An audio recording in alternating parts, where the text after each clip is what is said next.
Hello, welcome back. In this video, we're going to learn about exception handling in Python. So what are exceptions? Exceptions are nothing but errors that happen in the execution of a Python program. If you remember in some of the earlier videos, when I tried to run some example programs, they just failed with a bunch of error in console. So that's an example of errors happening in Python program.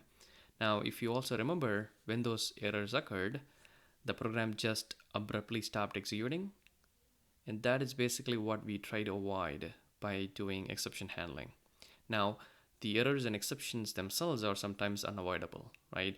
But when that happens, you want to handle that in the program so you can recover and have the execution of the program gracefully continue. That's the whole purpose of the exception handling. And we're just going to see a simple example of how that's done in Python.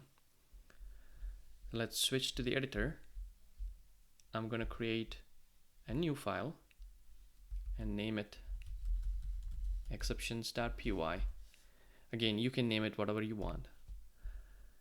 Now, I'm going to do something here, just follow along. I'm going to define a variable, age, and assign 30. And I'm going to print a name and an age, and the age, right? So obviously name is not defined. We don't expect this to execute fine. I'm just going to run it to see the result. So as expected, we have error and it says name is not defined and the program ended with exit code 1, which means some error happened. Now, interestingly, age is also not displayed, although age is defined. And that's because when Python reached this statement, it found that there's an error, name is not defined, and just stopped executing. Now, this is what I mentioned earlier about the program abruptly stopping the execution, right? This is not good. Whenever this happens or something like this happens, we want to handle that and just gracefully continue. I'm just going to show how to do that in Python. So the two keywords that are used for exception handling in Python are try and except. So the bunch of statements that you want to be handled or exception handled, if you will put those statements under try colon. So colon is always important, as you remember from the loops or if statements. Whenever there is a block of statements that you want to define, you use the colon. So what I'm saying here is try colon print name is under that try block, so the exception block. And you end that by using an except. So what this means is when there is an error in any of the statements in the try block, run the except block. So just say print there was an error in our printing name. So when I run this, it'll make even more sense. But the essence of this statement is that put this statement under a try block. So whenever there's an error occurs, don't abruptly end.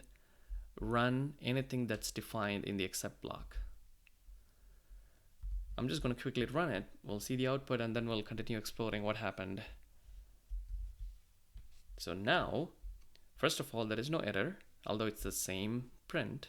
We didn't define the name. We got a message. There was an error in printing name, which is this, but we also got age displayed. So the program did not abruptly end. It gracefully handled the error that the name is not defined by just displaying a meaningful message to us, and then it displayed our printed age and finished without any error code. So that's the key importance of exception handling, right? We had a program gracefully continue executing even though there was an error with a meaningful message. Now, what if I define name now?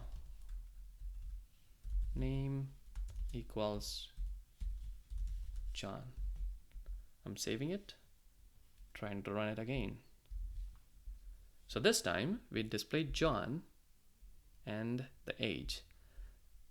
This statement did not get executed. That is a key thing here. Whenever there is an error, that's when the except block will execute.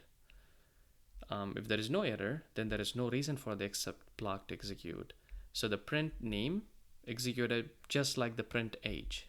The name was defined, there was no error, it displayed the name and then continued executing.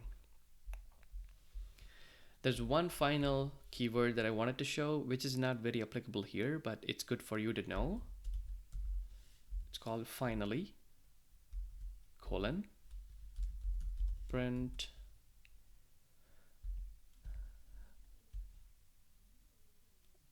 reached finally block.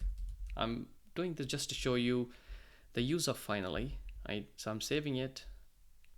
I'm going to run it. So I displayed John. It displayed reached finally block here, and then it displayed the age. Now let's recreate the problem. So I'm going to